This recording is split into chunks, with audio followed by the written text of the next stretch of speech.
আপদে জন্মাও বিম ইচ্ছা যদি তোর জন্মাও বিম ইচ্ছা যদি তোর ভকত গৃহে জমি জন্ম ভকত গৃহে জমি জন্ম ईद जानो यथा तु आदाश बोहिमुखो ब्रह्म जन्मिना ईद जानो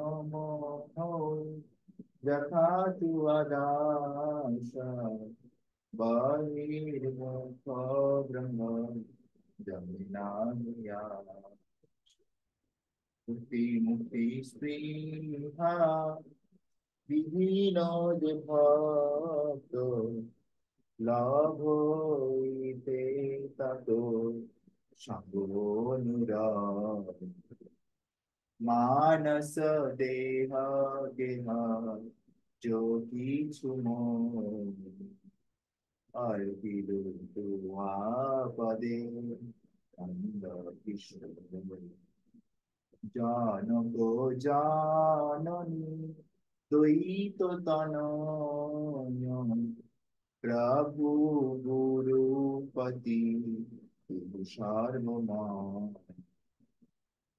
আপতি বিনোদ কহে শুনো কানা রাধা নাথ তুহু আমার পরাণ মানস দেহ গেহ जो কিছু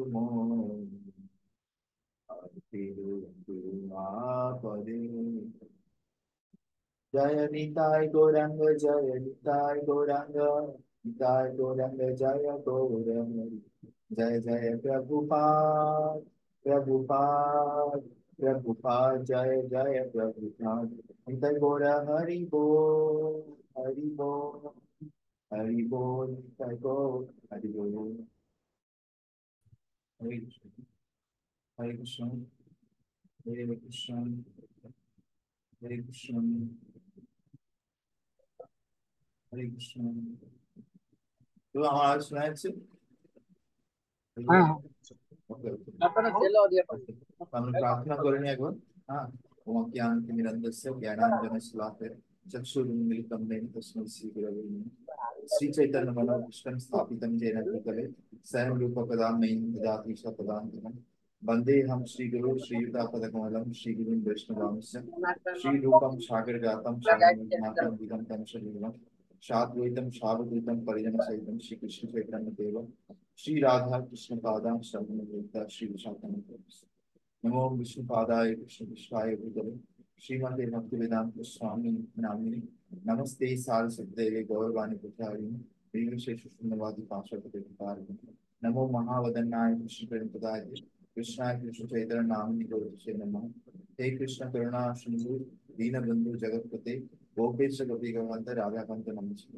तप्त कांचन गौरांगी श्री राधे वृंदावनेश्वरी विश्वभानुष्टे नमामि हरे प्रिय नीलाचल निवासाय नित्याय परमात्मने बलभद्र शिवप्राभ्यं जगन्नाथाय ते नमः वाञ्छाकल्पतरुभ्यश्च कृपासिन्धुभ्यश्च पतितानां पावनेभ्यो वैष्णवेभ्यो नमो नमः जय श्री कृष्ण चैतन्य प्रभु नित्यानंद श्री अद्वैत गदाधर श्रीवासदि गौर हरे कृष्ण कृष्ण कृष्ण हरे हरे हरे राम हरे राम राम राम हरे हरे শিল প্রভুপাদ কি ना জয়। তো আমরা প্রথমে এই ভজনটার উপরে আমরা ডিসকাস করবো যেটা হচ্ছে মানস দেহ গেহ। এটা হচ্ছে যে আমাদের কাছে যে বই আছে শরণাগতি, তো শরণাগতি থেকে আমরা পড়েছি। এটা হচ্ছে ভক্তিবিনোদ ঠাকুরের লেখা ছিল। ভক্তিবিনোদ আমাদের মহান আচার্য, গ্রেট স্পিরিচুয়াল মাস্টার আচার্য। তো এটা বলছে প্রথম লাইনে বলছে মানস দেহ গেহ जो কিছু মোর আর্পিল দুয়াপদে নন্দ কিশোর। তো আমি আশা করি তোমার এখন শরীর একটু ঠিক হয়েছে, আমাদের শরীরে সবসময় কিছু কিছু প্রবলেম লেগেই থাকে, কিন্তু তার সঙ্গে আমাদেরকে ভক্তি করে যেতে হবে। আর এই যে সমস্ত বৈষ্ণব ভজন, এগুলো হচ্ছে যে আমাদের যে, আমরা যে আত্মা আমাদেরকে জাগিয়ে তোলে, বুঝতে পারছো? এইরকম মাঝে মাঝে ডোজ দরকার, ডোজ। যেমন রোগ হলে ওষুধ দরকার পড়ে, সেরকম আমাদের আত্মার জন্য, হ্যাঁ, আমাদের ভক্তি করতে হবে ভালো করে, আমাদের স্পিরিচুয়ালিটি ভালো করে প্র্যাকটিস করতে হবে। কেন আমরা হচ্ছে স্পিরিচুয়াল, আমরা মেটেরিয়াল নই। আমাদের শরীরটা মেটেরিয়াল, কিন্তু আমরা যে, আমি যে কথা বলছি, আমাদের যে লিভিং এনার্জি, আমরা কিন্তু অ্যাকচুয়ালি স্পিরিচুয়াল। হ্যাঁ। তো এই জন্য ভক্তি বিনোদ ঠাকুর, আমাদের যে মহান আচার্যরা, তারা যাতে আমাদের ভগবানের প্রতি যে প্রেম, যেটা আমাদের হারিয়ে গেছে, সেই প্রেমটা যাতে জেগে ওঠে, সেই জন্য বিভিন্ন ভজন লিখেছে কিভাবে শরণাগতি ভগবানের চরণে নিতে হবে। প্রথমে বলছে মানস দেহ গেহ। আমার মানস মানে মাইন্ড, দেহ মানে বডি, গেহ মানে হাউস। আমার মন, শরীর, ঘর, বাড়ি, টাকা পয়সা, যা কিছু মন, আমার কাছে যা কিছু আছে, হোয়াট এভার ইজ মাইন্ড, আর পিলু তুয়া পদে নন্দ কিশোর, আর পিলু আই সারেন্ডার, আমি সবকিছু তোমার চরণে সঁপে দিচ্ছি। তুয়া পদে আমি তোমাকে সবকিছু স্মরণ নিচ্ছি, তোমার স্মরণ নিচ্ছি। আর পিলু তুয়া পদে, ইয়াট ইয়োর লোটাস ফিট, তোমার চরণে, কার চরণে? নন্দ কিশোর, কৃষ্ণ। ঠিক আছে, এইভাবে আমাদেরকে শরণাগতি নিতে হয়। হ্যাঁ। তারপর কি বলছে? সম্পদে বিপদে জীবনে মরণে, দায় মম গেলা তুয়া উপদে বরণে। বলছে এই সম্পদে, সম্পদ মানে হ্যাপিনেস। যখন তোমার শরীর ভালো আছে, সবকিছু ভালো, তুমি খুশিতে আছো, সেই সময় তো ভক্তি করাটা খুব সোজা। হ্যাঁ না? হ্যাপি টাইমে ভক্তি করা খুব সোজা সম্পদে, যখন আমাদের শরীর ভালো আছে। কিন্তু যখন বিপদও চলে আসে, বিপদ বিপদ মানে কি, ডেঞ্জার, যখন আমাদের কোনো রোগ ব্যাধি হয়, কোনো কঠিন পরিস্থিতির মধ্যে দিয়ে আমরা যাই, সেই সময়টাকে বলা হয় বিপদ। তো সে বিপদেতে ভক্তি করাটা একটু কঠিন হয়ে পড়ে আমাদের জন্য, বিশেষ করে যত আমরা ভক্তিতে নিচের স্তরে থাকি। কিন্তু উপরে দিয়ে যাবে তখন বিপদের কোনো অসুবিধা নেই। যেমন শ্রী শ্রীমদ জয়প্রকাশ টাকা স্বামী মহারাজের ব্যাসপুরে গেল, ওনার তো এখন এত প্রবলেম হচ্ছে শরীরে, তবু ওনার কিন্তু ভক্তি কেউ আটকে দেওয়া হচ্ছে না। হ্যাঁ না? সেই হচ্ছে ব্যাপার। সম্পদে বিপদে জীবনে মরণে, সে আমার জীবন, আমার লাইফ আছে, বা মরণে বা আমার মৃত্যুর সময়, ঠিক আছে, দায় মম, দায় মানে কি জানো? দায় মম মানে মাই রেসপন্সিবিলিটি, আমার যা কিছু দায়িত্ব আছে, সব গেল। গেল মানে কি? ফিনিশড, বলে না, ও চলে গেল, ফিনিশড। আর দায় মম, দায় মম মানে আমার সব কিছু রেসপন্সিবিলিটি, দায়িত্ব, যা কিছু ছিল আমার রেসপন্সিবিলিটি, দায়িত্ব, সব শেষ হয়ে গেল। কি করে? তুয়া ও পদ বরণী, taking shelter of your lotus স্পিক। তুমি যদি ভগবানের স্মরণ ঠিক করে নাও, তোমার যদি এই বিশ্বাস থাকে যে তুমি যদি ভগবানের স্মরণ ঠিক করে নাও, তাহলে তোমার এই পৃথিবীতে বা তোমার এই জীবনেতে যা কিছু দায় দায়িত্ব আছে, সব কিছু কভার আপ হয়ে যাবে। ঠিক আছে? সবকিছু কভার আপ, মেকআপ হয়ে যাবে, কোনো কিছু বাকি থাকবে না। শুধু একটা যে কারণে বাকি রয়েছে, সেটা তুমি ভগবানের স্মরণ নিচ্ছ না, সেই জন্য। এটাই আমি বলছি, সম্পদে বিপদে জীবনে মরণে দায় মম গেলা তুয়া উপদ, উপদ বরণ। তারপরে কি বলছে? তারপরে দেখো শরণাগতি, এখানে শরণাগতির লক্ষণ কি আমাদেরকে বোঝাচ্ছে। মারবি রাখবি জয় ইচ্ছা তোমার, তুমি আমাকে, ও কৃষ্ণ, আমি তো তোমার দাস, আমি তোমার চরণে শরণ গ্রহণ করেছি, শরণাগতি নিয়েছি, সেই জন্য এখন তুমি আমাকে মারবে, মেরে ফেলবে, না রাখবে, বাঁচিয়ে রাখবে, যে ইচ্ছা তোমার, তোমার যেটা ইচ্ছে তুমি সেটা আমার সঙ্গে করতে পারো। ঠিক আছে, সেটাই তুমি আমার সঙ্গে করতে পারো। নিত্য দাস প্রতি তুয়া অধিকার, আমি হচ্ছে তোমার নিত্য দাস। তো আমার প্রতি তোমার পুরোপুরি, তো পুরোপুরি তো মানে ইউ হ্যাভ ফুল রাইট, তোমার পুরো অধিকার আছে, তুমি যা চাও আমার সঙ্গে সেটা করতে পারো। বুঝতে পেরেছো?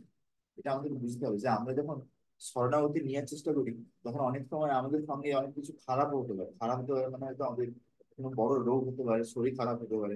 তখন এরকম ভাবলে চলবে না যে আরে আমি শরণাগতি নিলাম, তাহলে কৃষ্ণ আমার সঙ্গে এটা কি করবে। হ্যাঁ না? কৃষ্ণ জানে যে আমাদের ভেতরে কতটা কাঁচড়া আছে, কতটা নোংরা আছে, সেটা কিভাবে পরিষ্কার করতে হবে। হয়তো আমরা এমনি যখন ভালো সময় ভালো করে ভক্তি করছি না, কৃষ্ণকে মনে করছি না, তখন কৃষ্ণ কি বলছে, যে ঠিক আছে, অ্যাটলিস্ট যখন শরীর খারাপ হবে তখন তো আমাকে মনে করবে, ডাকবে, যাতে আমি ঠিক হয়ে যাই।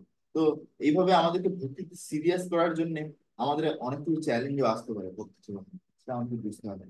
সেই জন্য আমাদের ভরসা রাখতে হবে যে ভগবানের কৃপাতে আমার জীবন চলছে। তো সেই জন্য ভগবান যদি চায় আমি বেঁচে থাকবো, আর ভগবান যদি না চায় আমি মরে যাবো, কোনো অসুবিধা নেই। ওকে, কিন্তু আমার কোন রকম সেবা আটকাবে না। হ্যাঁ না? কেন আমি তো নিত্য দাস, আমার কাজ কি? নিত্য দাস হলে ভগবানের সেবা করা। তারপর কি বলছে? জন্মা অভিম ইচ্ছা যদি তোর, ভকত গৃহে জনি জন্ম হোক মর।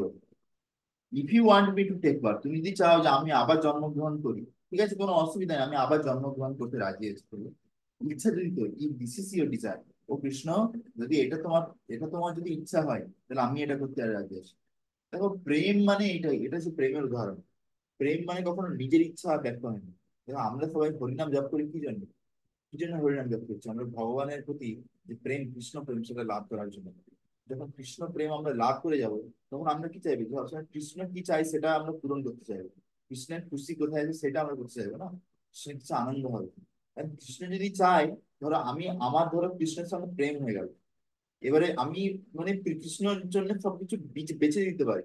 আমার যা কিছু আছে, আমার শরীর সবকিছু বেঁচে গেছে কৃষ্ণের কাছে, এরকম। এবার আমি কৃষ্ণের সঙ্গে প্রেমে পড়ে গেছি, হ্যাঁ না?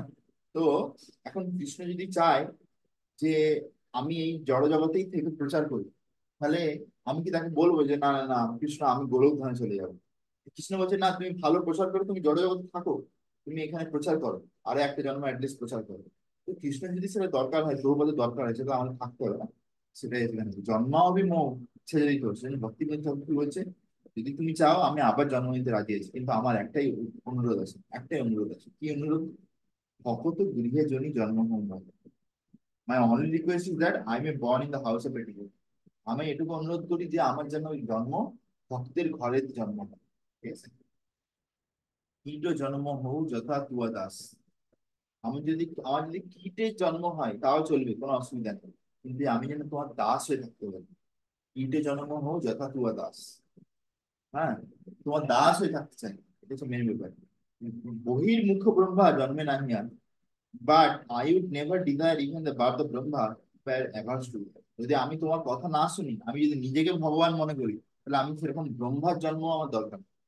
তো আমরা যদি চাই আমরা পরের জন্ম ব্রহ্মা হতে পারি, ঠিক আছে? কিন্তু ব্রহ্মায় কি হবে? ব্রহ্মায় তো আমরা মানে এটা যে মনে করা যে আমি কৃষ্ণ দাস, কত তুচ্ছ, এটা মনে করাটা খুব কঠিন হয়ে যাবে ব্রহ্মায়, বুঝতে পেরেছো? আমরা এই জড় জগতে আছি, এখানে এত রোগ ব্যাধি, আর জন্ম মৃত্যু জরা ব্যাধি দুঃখ দোষানু দর্শন, সেই জন্য এখানে অনেক সোজা কৃষ্ণকে মনে করা, এটা বোঝা যায় আমরা কতটা কষ্টের মধ্যে আছি, একটা জেলখানাতে আছি। কিন্তু ব্রহ্মলোক, সেখানে এত লম্বা জীবন, এত সুখ স্বাচ্ছন্দ্য, কোনো কষ্ট অনেক কম আছে সেখানে। তারপর আবার ব্রহ্মার মতন এত রেসপেক্টেবল পোস্ট, সবাই দেব দেবীরা পুজো করবে, হ্যাঁ না, বিভিন্ন মানুষের। তো তাহলে সেখানে ভগবানকে মনে করা খুব কঠিন কিন্তু, হ্যাঁ না, খুবই কঠিন। সেজন্য ভক্তিনাথ ঠাকুর কি বলছে? তুমি যদি চাও আমি এমনি কীটে জন্ম হলেও চলবে আমার, কিন্তু আমি জানো তোমার দাস হয়ে থাকবো। লেট মি বিকাম ইয়ার সার্ভেন্ট বার্থ আফটার বার্থ। আমি যেন প্রত্যেক জন্মে যেন তোমার দাস হতে পারি, এইটা যেন আমি মনে রাখতে পারি যে আমি তোমার দাস। মুক্তি মুক্তি স্পৃহা বিভিন্ন যে ভক্ত, লভৈতে তাঁতো সঙ্গ নিরক্ত। মুক্তি মানে মেটেরিয়াল এনজয়মেন্ট, মুক্তি লিবারেশন, স্পৃহা মেটেরিয়াল ডিজায়ার, বিহীন ডিভয়েড অফ যে ভক্ত, those devotees. I long for the association of those devotees who are devoid of desire for material enjoyment and liberation. বলছে আমি সেই ধরনের ভক্তের সঙ্গে করতে চাইছি যার মধ্যে কোনো ভৌতিক ভোগ ভোগ করার ইচ্ছা নেই, ভৌতিক আনন্দ তৃপ্তি করার ইচ্ছা নেই, আর সে মুক্তিও চায় না। অনেকে থাকে শুধু বলে যে আমি মুক্তি চাই, মুক্তি চাই। তো মুক্তি মুক্তি করলে তার ভক্তি কবে করবে? তাহলে তো অ্যাকচুয়ালি প্রেম ও ভক্তি তার মধ্যে হবেই না, শুধু মুক্তি মুক্তি যদি করতে থাকে, লিবারেশন। সেই জন্য ভক্তিবিনোদ ঠাকুর বলছে আমি এরকম কোন ভক্তের সঙ্গ করতে চাই যার মধ্যে ভক্তি মুক্তি স্পৃহা, এই জিনিসগুলো বিহীন। বিহীন মানে যার মধ্যে নেই, যে ভক্তের মধ্যে, ঠিক আছে? তারপরে লাইনে কি বলছে? জনক জননী দ্বৈত তনয়, প্রভু গুরুপতি তুহু সর্বময়। বলছে কৃষ্ণ, আমি তো তোমার তোমার স্মরণে চলে এসেছি, তোমার শরণাগতি নিয়ে এসেছি, আমি এখন তোমার দাস। সেই জন্য তুমি আমার জনক মানে বাবা, তুমি আমার মা, জনক জননী, দ্বৈত, তুমি আমার তুমি আমার লাভার, ইউ আর মাই লাভার। তনয়, তুমি আমার পুত্র, তুমি আমার স্বামী, তুমি আমার গুরু, তুমি আমার হাজবেন্ড মানে পতি। তুহু সর্বময়, ইউ আর মাই এভরিথিং, তুমি এখন আমার সবকিছু। বুঝতে পেরেছি? এটা আমাদের বুঝতে হবে যে আমরা যখন ভগবানকে আহ পুরোপুরিভাবে জীবনে নিজের করে নিই, আর শরণাগতি নিয়ে নিই, তখন ভগবানের জায়গাটা কোন জায়গায় যায়, সেই সবকিছু আমাদের হয়ে যাবে।